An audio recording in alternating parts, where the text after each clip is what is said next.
Alors, je vais peut-être présenter rapidement Nicolas Rouget. Donc, Nicolas Rouget, sous ton contrôle, en fait, est un ancien aménageur pour avoir travaillé d'abord à la SEM de Boulogne sur l'aménagement des terrains Renault, puis à la CEMAVIP sur notamment l'opération de Clichy-Batignolles.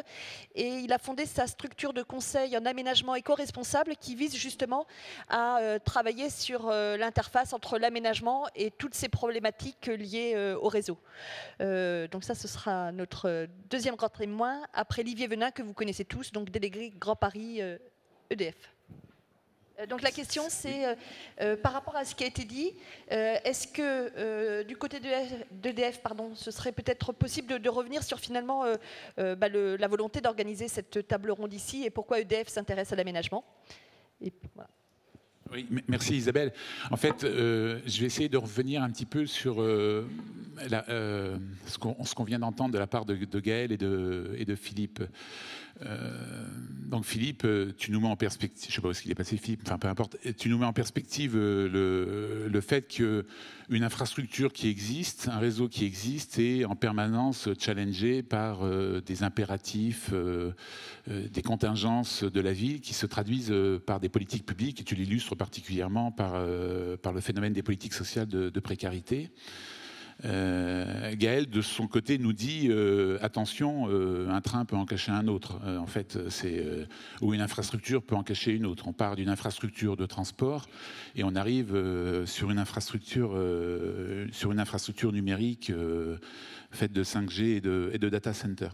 En préparant mon propos, en fait, je suis allé rechercher dans le Larousse la définition du mot infrastructure, et je trouve qu'il y a des mots qui sont assez forts sur lesquels je voudrais un petit peu revenir, parce que justement, ils qualifient le dialogue entre aménageurs et opérateurs urbains.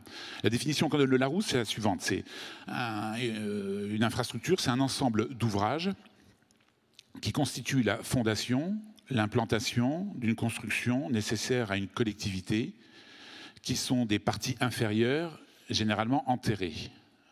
Donc, ouvrage, fondation, implantation, nécessaire, inférieure, enterrée.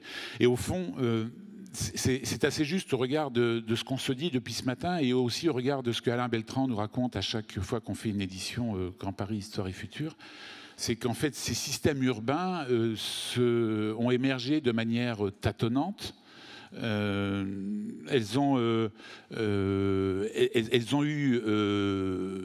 mis du temps à trouver leur finalité par rapport à des usages qui ont muté, hein, ce que Caroline vous expliquait assez bien dans la première table ronde, hein, autour de la mutation des usages liés à la construction. Elles ont eu à s'adapter à des injonctions de politique publique. J'en profite d'ailleurs pour remercier la présence de deux préfets de région qui nous ont fait l'amitié d'être là aujourd'hui, Jean-Pierre Duport et Daniel Canepa, parce qu'ils savent ce que les politiques publiques ont eu comme importance dans la qualification de ces infrastructures, celles de police, d'hygiène, d'ordre public. Nous sommes quelques-uns dans la salle, monsieur le préfet Canepa, à avoir travaillé avec vous lorsque vous avez lancé le chantier de soutenabilité du Grand Paris, et où finalement nous nous sommes posé la question de notre responsabilité en matière de grand système urbain vis-à-vis des mutations de la ville. Hein. Comment ça a conditionné aussi des modes de gouvernance qui sont relativement différents en fonction de chaque infrastructure. Nous avons par exemple en Ile-de-France un chercheur qui s'appelle Dominique Lorin, qui a beaucoup travaillé là-dessus, ou Patrick Lelidec qui est dans la salle.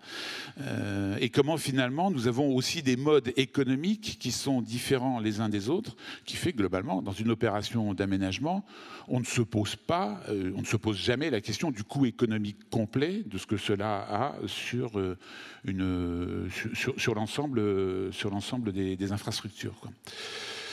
Ces tâtonnements, en fait, ils sont aussi à voir, si ça vous intéresse, j'en profite pour vous le dire, dans un endroit très particulier et très sympa dans Paris, qui se trouve rue de Deauville, dans le 19e arrondissement, qui s'appelle MEJ. Alors, je parle MEJ voulant dire Mémoire de l'électricité, du gaz et de l'éclairage public, où vous avez un peu d'histoire depuis 1880 à peu près, hein, de la façon dont la ville et sa banlieue ont pris en charge ces questions d'infrastructure dans les tâtonnements techniques, juridiques, réglementaires, de gouvernance. Beaucoup de choses sympathiques à voir. En fait, ce que je voudrais pointer, c'est que sur le dialogue avec les aménageurs, en fait, on est face à un paradoxe. Et le paradoxe, c'est un peu le suivant. Nous avons, on a prévu avec Brigitte de vous présenter le paradoxe sous forme de 3 images. Nous avons un imaginaire qui s'est développé et qui continue à se développer quand on entend Gaël Pinson nous parler de tout ce que la Société du Grand Paris peut apporter. Un imaginaire qui s'est développé autour des potentiels extraordinaires que représentaient les techniques. Alors cette image-là, en fait, bon, c'est pas Albert Robida, parce qu'on a cité à chaque fois Albert Robida.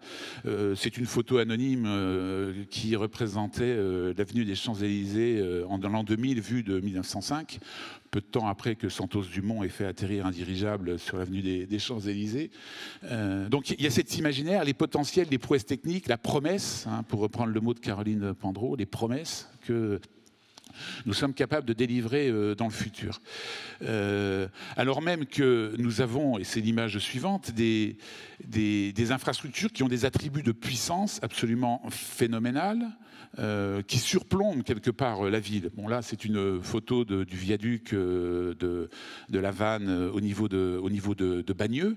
Bon, l'environnement urbain a un peu changé depuis, mais voilà, il y a quelque chose de l'ordre du majestueux et de l'imposant, qui font partie de ces héritages historiques et que finalement, en fait, on a eu tôt fait, et là je reprends également les propos de Gaël là-dessus, d'enterrer, d'enfouir 60 mètres sous terre.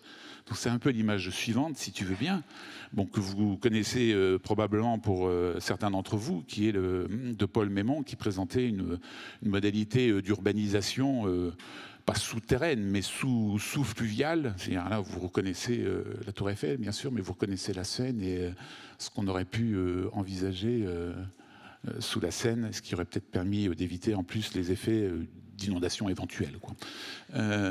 Mais ce qui est plus intéressant, je trouve, dans cette illustration, c'est en fait où sont les infrastructures. Les infrastructures, elles sont tout en bas, ça, d'accord.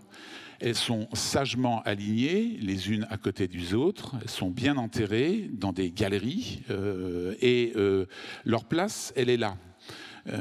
Et en fait, nous sommes face à cette aporie qui est l'effacement des potentiels des infrastructures. Elles sont enterrées et quelque part, elles rejoignent le monde des mythes. François Bourvik, à l'avant-dernière conférence, qui travaille chez De Facto, nous a parlé de cet endroit que certains d'entre vous ont peut-être vu, qui est le monstre de Moretti, sous la dalle de la Défense. Voilà, c'est le lieu du monstre, c'est le lieu des divinités. Les grandes infrastructures, les grands systèmes urbains ont rejoint un petit peu cet univers-là. Et en fait, c'est plus Electra qui est sur la tombe d'Agamemnon en train de pleurer la mort de son père qui a été assassiné par l'amant de sa mère, c'est Electra qui a rejoint la tombe de son père, quoi, hein. Et d'ailleurs, on fait ça dans des fouilles communes, Philippe, parce que ça coûte moins cher de mettre tous les réseaux ensemble. Gaëlle a eu une expression absolument extraordinaire dans son propos tout à l'heure. Elle a parlé d'émergence camouflée pour parler des data centers. Émergence, donc c'est la divinité qui ressort, des émergences camouflées qui fertilisent le territoire, quoi. Donc c'est voilà. Enfin, on est un peu dans on est un peu dans cet imaginaire-là.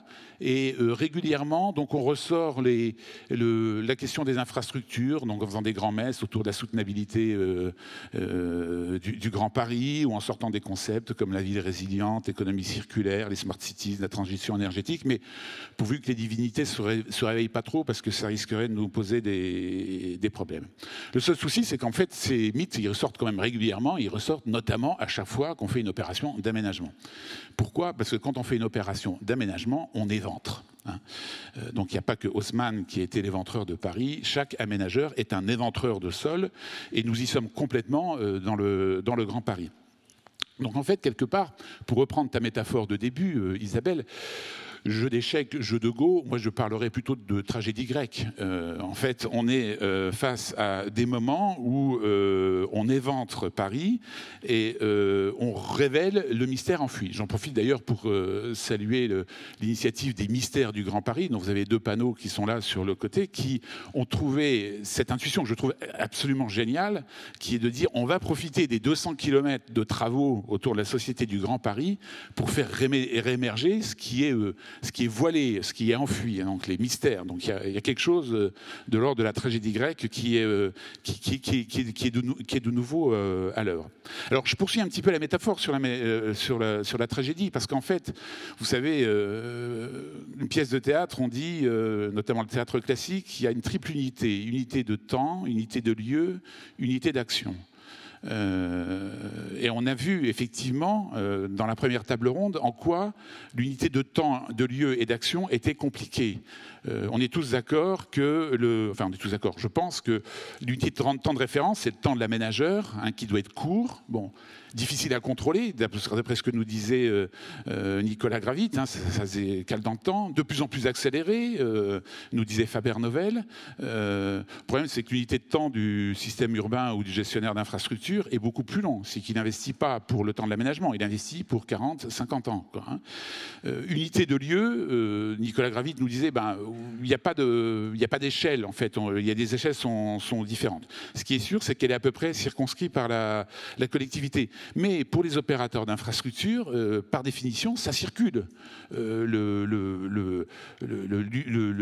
lieu de la Société du Grand Paris, le lieu des fluides, n'est pas du tout celui du territoire. L'unité d'action étant celle aussi imposée par le rythme des aménageurs et des promoteurs.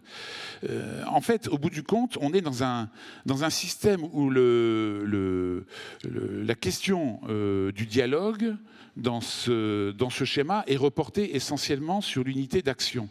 Sur quoi se met-on d'accord pour aménager? Prestataire ou aménageur ou partenaire stratégique? En fait, je ne sais pas trop. Mais il me semble simplement que le moment est assez opportun avec le Grand Paris pour tenter de renouveler ce dialogue. Pourquoi? Parce que d'abord, on va enfin se retrouver dans un moment où les infrastructures vont être de nouveau visibles. La Société du Grand Paris est l'éventreur du moment. Elle va nous donner la possibilité de voir à nouveau les infrastructures.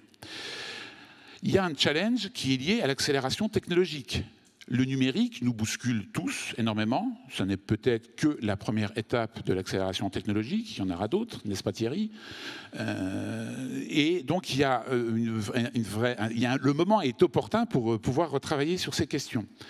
Les politiques publiques s'adaptent. Il faut quand même saluer tout ce qui est fait depuis quelques années en matière de simplification des opérations de l'humanisme. On n'en a pas beaucoup parlé, Isabelle, ce matin. Les opérations d'intérêt national multiples, les contrats d'intérêt national, etc. Le rapport de Thierry Lajoie. Donc on a quand même une possibilité de tenter de nouvelles expériences. Enfin, et peut-être surtout, on est dans un moment de rapport d'usage qui est complètement nouveau, complètement différent. Ce que Caroline nous expliquait au début sur le design, sur le fait qu'on est en train de rentrer dans un moment où les questions de sobriété et d'empreinte nous permettent de penser complètement autrement la façon dont on construit la ville.